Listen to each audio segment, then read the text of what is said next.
kayo dyan, dalian nyo, malilate na tayo. Yes, today is the day.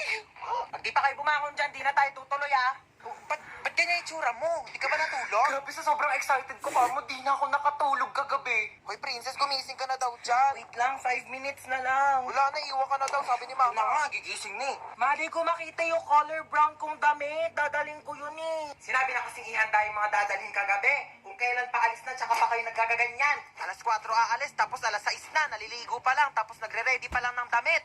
O, kasya pa ba to dyan sa loob? Di naman. Siksik nyo na, dali. Ba't nang makaalis na tayo? Sikip na nga eh.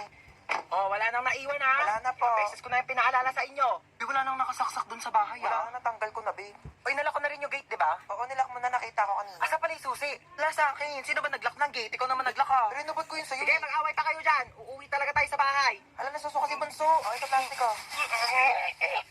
Hala, mama, naiwan. Parang wala tayong lakad Bumangon na kayo dyan. Dalian nyo, malilate na tayo. Yes,